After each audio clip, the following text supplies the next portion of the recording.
Microgerenciamento. Herói ou vilão de equipes de alta performance? Eu sou a Carolina Castro e hoje estou aqui para quebrar esse paradigma que tem sido tão discutido sobre microgerenciamento. Você provavelmente já ouviu falar que o que diferencia o remédio do veneno é a dose que é manipulada. Apenas isso, a substância é a mesma. E assim funciona também para o microgerenciamento. Dependendo da forma que é conduzido, dependendo do tempo que ele faz parte do processo de formação de uma equipe de alta performance, ele pode ser remédio ou pode ser veneno. Quando nós pensamos na construção de uma equipe de alta performance, a gente sempre tem uma linha do tempo que isso acontece. Nada é de repente. Tem um prazo muitas vezes relacionado ou a um líder novo que está assumindo aquela equipe, ou também a um novo colaborador que acabou de se juntar àquela equipe. Então, muitas vezes a equipe está definida e entra um colaborador novo. De novo, esse líder precisa se posicionar para que aquela equipe entre num novo ritmo de trabalho com aquela nova pessoa. Nesse processo, o microgerenciamento, eu quero que vocês anotem isso, o microgerenciamento para a construção de equipe de alta performance é uma etapa necessária. Não é uma etapa, gente, apenas importante. É uma etapa necessária. No entanto, é uma etapa que ela tem começo, meio e fim claros, intencionais. E esse começo, meio e fim claros, eles são definidos pelo líder. Não é a equipe que dita quando uma etapa de microgerenciamento ela deve se findar. Quando, Carol? Essa etapa de microgerenciamento ela deve acontecer entre 3 e 6 meses e não passar disso. Passou de 6 meses, tem alguma coisa disfuncional nessa liderança. E eu quero explicar para vocês o porquê que ela é importante nesse início dessa construção toda. Quando um líder ele assume uma equipe, né, ou um novo colaborador entra também e começa essa relação com esse novo líder, é necessário que o líder ele conheça do que está acontecendo dentro da equipe dele, que ele conheça o racional por trás dos indicadores definidos para aquela equipe, para aquele time, para que ele possa escolher as perguntas certas a fazer e estimular o crescimento, estimular o desafio dessa equipe que ele está liderando. E nessa etapa, o microgerenciamento ele se faz necessário. Por quê? Porque é nesse momento que o líder ele vai acompanhar algumas reuniões, que ele vai ter reunião de follow-up, de acompanhamento de projetos muito mais frequentes, com muito mais tempo, com muito mais perguntas do que no futuro. Então ele é aquele líder bem entrão mesmo, e tá tudo bem ser nesse momento, porque ele tá se munindo, ele tá se alimentando das informações necessárias para ele depois se posicionar ajudando aquela equipe a aumentar a sua performance, dando suporte. Mas nesse primeiro momento ele precisa conhecer, e para ele conhecer ele vai microgerenciar. Então ele pode comunicar isso para a equipe para não gerar nenhum desconforto.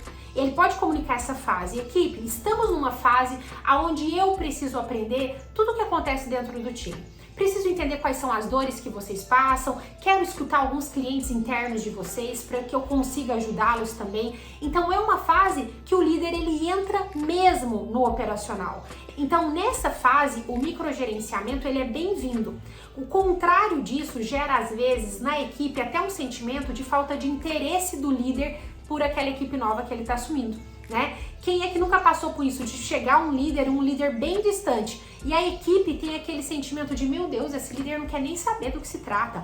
Ou ainda, nossa, ele tá fazendo uma pergunta, mas ele nunca quis nem entender o processo. Então, o contrário também do microgerenciamento no início não é saudável, porque ele gera na equipe um sentimento de falta de atenção, de falta de interesse, de falta até de conhecimento que validem o líder a dar opiniões e desafiar as metas daquela equipe, tá bom? Então, o microgerenciamento é sim uma fase necessária para a construção de equipe de alta performance. No entanto, como eu já comentei com vocês, essa etapa tem que ter fim. E quem dá o fim dessa etapa é o líder. Ou seja, chega um certo ponto que o líder tem que entender que ele vai soltar a corda, né, de uma maneira estruturada, observada por ele, mas ele vai soltar a corda para que a equipe consiga assumir alguns controles que antes estavam passando por ele. E aí, claro, aonde que vem a história do microgerenciamento como vilão? Quando o líder não finaliza. quando o líder ele é viciado em microgerenciar, quando ele não consegue se livrar do microgerenciamento. E é aqui que o erro pode acontecer. Um microgerenciamento, gente, que não acaba, ele gera frustração para as duas partes. Ele gera frustração para a equipe que está sendo microgerenciada, porque dá aquele sentimento na equipe que, poxa, o meu líder não confia em mim, certo? Mas ele também gera uma frustração para o próprio líder, porque o líder não consegue liderar. Enquanto ele está fazendo microgerenciamento, ele não está desempenhando o seu papel de líder, né? Que é combinar estratégia, que não é ficar apenas no operacional. E se ele não consegue terminar o microgerenciamento, além dele frustrar a equipe, ele frustra a si mesmo. Porque ele vai se tornar um gargalo para aquela equipe toda, porque tudo tem que passar por ele. E ele se frustra porque ele também não está ocupando a cadeira de líder dele. Então, entendam o quão isso é disfuncional para a liderança como um todo, para a liderança daquela equipe como um todo. E uma equipe que permanece sendo microgerenciada, é impossível ela se tornar uma equipe de alta performance. Então fica aqui a dica para vocês líderes. Microgerenciem sim. Comuniquem para a equipe que vocês estão numa fase de microgerenciamento, que é normal, mas que ela acabará, que ela passará. Mas que naquele momento você precisa entrar para você se munir de todas as informações que você precisa para dar o suporte que aquela equipe precisa para crescer, para você desafiar essa equipe. Mas comunique isso para a equipe, para não correr o risco deles se frustrarem, né? E tenha coragem que na hora que tem que acabar, acabe a fase de microgerenciamento. Erros acontecerão, isso é natural, é esperado, mas você ainda é líder dessa equipe. A equipe ainda está na sua mão, com mais autonomia, mas é uma autonomia para buscar algo que você treinou eles para fazerem. Então você vai continuar ali, mas muito mais como coach, como um líder coach, assistindo, perguntando, orientando, mas não mais entrando e microgerenciando, certo? Então, microgerenciamento é herói ou vilão, gente? Depende. Ele é herói no início, porque se ele não existir, a equipe fica solta também, e isso aqui não é sinônimo de equipe de alta performance. Então ele é herói no início, mas ele pode facilmente se tornar vilão. Se a gente não estiver atento como líder, a gente se confunde, se perde nessa linha do tempo e o microgerenciamento passa de herói bem aplicado para vilão da história, criando frustração para ambas as partes envolvidas nesse processo de liderança. Tá bom?